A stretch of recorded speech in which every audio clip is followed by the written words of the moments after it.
आमिर खान का बड़ा मतलब बड़ा तीन तीन को एक साथ लेने का ताकत रखता है तो तुमको क्या जाता है रे? हाँ, तुमको क्या जाता है? इस तरह से आमिर खान लगातार हिंदू बहन बेटियों से शादी रचा करके लाइन लगा रहा है। हिंदुओं का जो है इससे अपमान हो रहा है। 61 बरस के अंदर अगर भांडिया भुट उर्दू की सांड आमिर खान का बड़ा मतलब बड़ा तीन तीन को एक साथ लेने का ताकत रखता है तो तुमको क्या जाता है रे? हाँ, तुमको क्या जाता है? इसमें गलत क्या है? थोड़ी ना किसी को जबरदस्ती अपने घर से खींच के लेके आ रहा है। हाँ, एक पढ़ी लिखी लड़की अगर अपनी मर्जी से किसी पैसे वाले को पकड़ता है शादी करने के लिए तो इसमें भी क्या इस्लाम की गलती है? ये जो तुम लोग सारा वीडियो में लोग पढ़े हो कि आमिर खान का तीसरी शादी है, आमिर खान का तीसरी शादी है। हम तो बोलना चाहते हैं कि आमिर खान का अगर जेब में दम है तो आमिर खान 10 गो शादी करे। तुम्हारा बाप का क्या जाता है? हाँ, तुम खिलाने जाओगे, तुम पिलाने जाओगे, बकचोदी कर रहे हो। देखो साला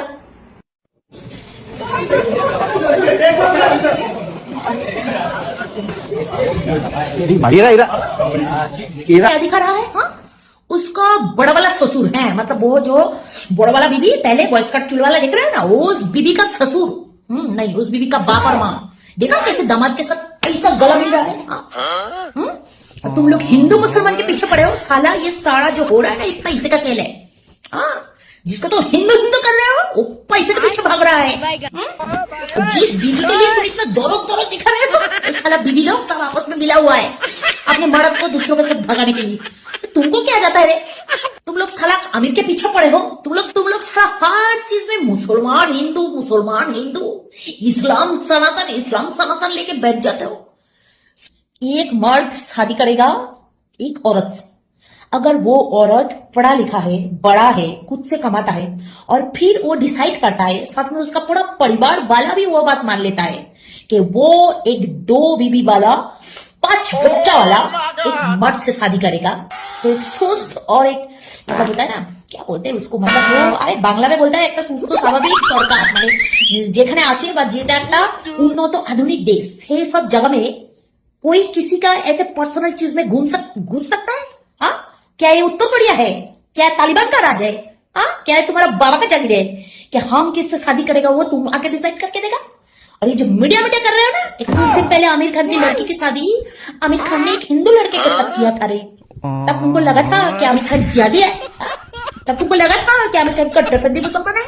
तब तुमको लगा था कि आमिर खान हिंदुस्तान में जिहाद फैलाने आ गया है?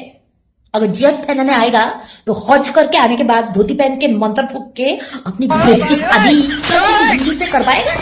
हाँ, चूतिया साला कुछ भी आके बकते रहते और ये पता नहीं ऑडियंस को क्या हो गया है, इनका बात सुनते रहते।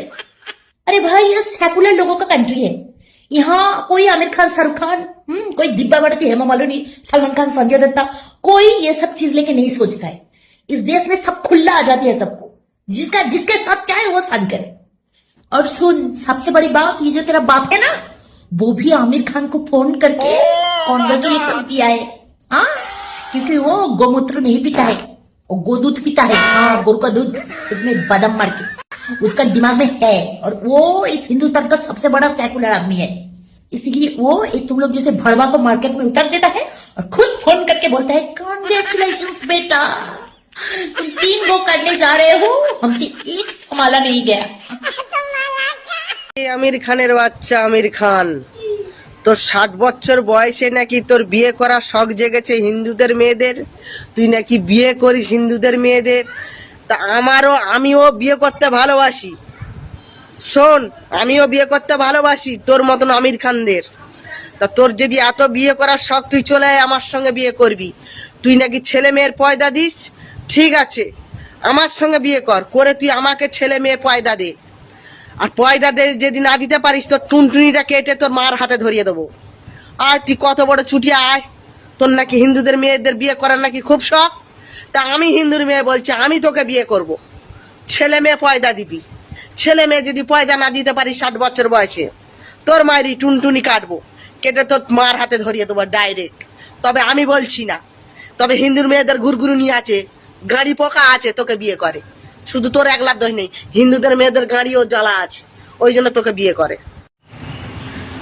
বলিউড সুপারস্টার আমির খান 3 নম্বর বিয়ে করলো, আর বাচ্চাগুলো সবাই খুশি, আর আগের বউগুলোও সবাই আছে, পুরা ফ্যামিলি যেমন খুশিতে খুশিময়।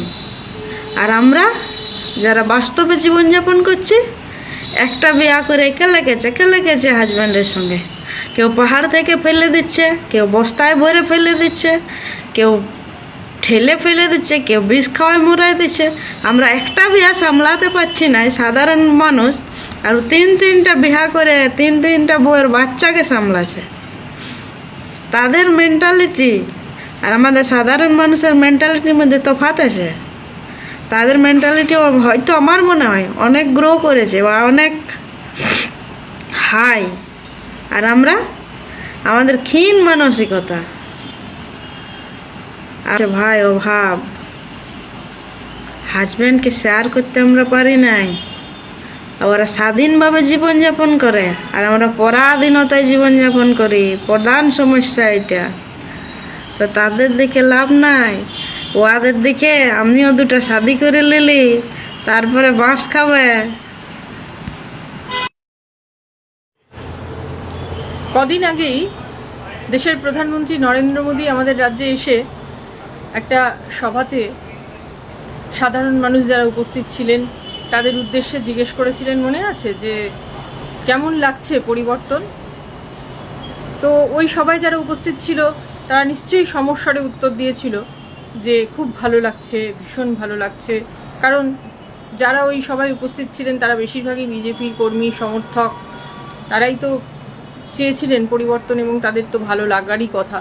এছাড়াও অনেকেই ভোট দিয়েছিলেন অনেক আশা নিয়ে, বিশেষ করে এই তৃণমূল কংগ্রেসের দুর্নীতি ইত্যাদির বিরুদ্ধে মানুষের বিপুল ক্ষোভ তৈরি হয়েছিল এবং সেই ক্ষোভ থেকে তারা তৃণমূলকে একেবারে দূর করে দেওয়ার কথা ভাবনা চিন্তা করে বিজেপিকে ভোট দিয়ে জিতিয়ে এনেছেন। তো আমার হঠাৎ কদিন ধরেই মনে হচ্ছে যে সত্যি তো পরিবর্তনটা কেমন হলো। তো হঠাৎ করে কেন জানি না একটা অনুভূতি হতে শুরু করেছে যে দারুণ হয়েছে, কিন্তু পরিবর্তন, দারুণ পরিবর্তন হয়েছে। তো আপনারা নিশ্চয়ই ভাবছেন যে কেন দারুণ। যারা আমার সাথে একমত হচ্ছেন তাদের তো আলাদা ব্যাপার, তাদের কাছে নিশ্চয়ই সেই সব যুক্তি রয়েছে কেন দারুণ হয়েছে ইত্যাদি প্রভৃতি। কিন্তু কারোর মনে হতে পারে যে কেন, কী অর্থে দারুণ বলছেন। তো যা সব দেখছি পালাবদলের পর থেকে, তাতে সত্যিই মানে খুব মোহিত হয়ে যাচ্ছি জানেন। প্রথম দেখলাম সাংসদদের একটা বড় অংশ, 28 জন তৃণমূল সাংসদের মধ্যে 20 জন বিজেপিতে জয়েন করে গেলেন। মানে বিজেপিতে ঠিক জয়েন করলেন না, এনডিএকে সাপোর্ট করার কথা বললেন, যদিও একটা নতুন পার্টিতে জয়েন করেছেন। যাই হোক, এনডিএকে সাপোর্ট করার কথা প্রকাশ্যে জানিয়ে দিলেন, যদিও এনডিএর বিরুদ্ধেই প্রচার করে কিন্তু জিতে এসেছিলেন। তা হোক, তারপরে বিধানসভায় 80 জন তৃণমূল বিধায়কের মধ্যে 65 জনই এখন প্রায় ওই বি টিম বা যাই হোক ঋতব্রত বন্দ্যোপাধ্যায়ের টিম, যারা নাকি আবার রাজ্যের মুখ্যমন্ত্রী শুভেন্দু অধিকারীর ওপরই বেশি আস্থা ভরসা রাখছেন এবং কার্যত ওই বিজেপির বি টিম হিসেবেই কাজ করবেন, সেরকমটাই ইঙ্গিত পাওয়া যাচ্ছে। তারপরে রাজ্যসভা থেকে 3 জন পদত্যাগ করলেন তৃণমূলের 3 জন সাংসদ, তারাই এবার কিছুদিন বাদে বিজেপিতে জয়েন করে গেলেন এবং তারাই আবার রাজ্যসভায় বিজেপির প্রার্থী হয়ে যাবেন। তো এগুলো দেখে তো সত্যিই খুব মজা লাগছে, কারণ সাধারণ মানুষ যারা ভোট দিয়েছিলেন যেটা ভেবে যে তৃণমূলকে যে কারণে এখান থেকে বিদায় করা দরকার, সেই বিজেপিটাই এবার আস্তে আস্তে তৃণমূলীকরণ হয়ে যাচ্ছে না। তো এই প্রশ্নটা হঠাৎ করে মাথায় এলো, আর তাই মনে হলো যে সত্যি খুব মজাদার একটা পরিবর্তন হয়েছে। কিন্তু দেখুন, যাদের বিরুদ্ধে বক্তব্য রেখে, যাদের বিরুদ্ধে লড়াই করে বিজেপি আজকে ক্ষমতায়, সেই তারাই কীরকম, তাদেরকেই আবার কীরকম বন্ধু করে নেওয়া হচ্ছে একেবারে টপ লেভেলে, সাংসদ বিধায়ক এই সমস্ত লেভেলে। এরপরে কি জানি আস্তে আস্তে আবার অন্যরাও সুর করে বিজেপিতে ঢুকে যাবেন, এরকমটা হবে না তো?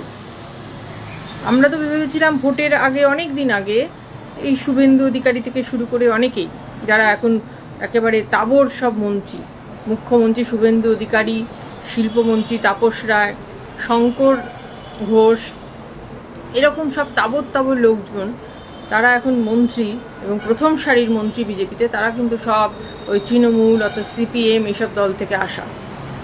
তো এখন তো আবার সামনে অনেক নির্বাচন আসছে, কর্পোরেশনগুলোতে নির্বাচন হবে, তারপর ক্রমশ পঞ্চায়েত ইত্যাদিতে নির্বাচন হবে। তো এত কাউন্সিলর লাগবে, এত কিছু লাগবে, তো বিজেপির আবার এই সব তৃণমূলের লোকেদের প্রয়োজন হবে না তো? যেরকমভাবে রাজ্যসভায় এই 3 জন সদস্যকে হঠাৎ করে প্রয়োজন হলো, তো বিজেপির ভেতরে কি রাজ্যসভায় 3 জনকে পাঠানোর মতো কেউ ছিলেন না? কি জানি। অনেকে বলে বিজেপির নাকি সেরকম সংগঠন নেই, কাজেই যখন সমস্ত পুরসভাগুলোতে একসাথে নির্বাচন হবে, তারপর কলকাতা পুরসভাতে যখন নির্বাচন হবে, এত কাউন্সিলর বিজেপি পাবে কোথায়? অর্থাৎ তাদের লোক কোথায়? নিন্দুকেরা সব বলছে, জানেন তো। তো এখন কি জানি, এখন টপ লেভেলে যোগদান শুরু হয়েছে, এরপর আস্তে আস্তে লোয়ার লেভেলেও সেটা শুরু হয়ে যাবে কিনা বুঝতে পারছি না। কারণ এলাকায় তো দেখছি যে অনেক তৃণমূলই আস্তে আস্তে কীরকম যেন বিজেপি হয়ে যাচ্ছে। বহু জেলায় বহু এরকম খবর আসছে, আমরা দেখতেও পাচ্ছি।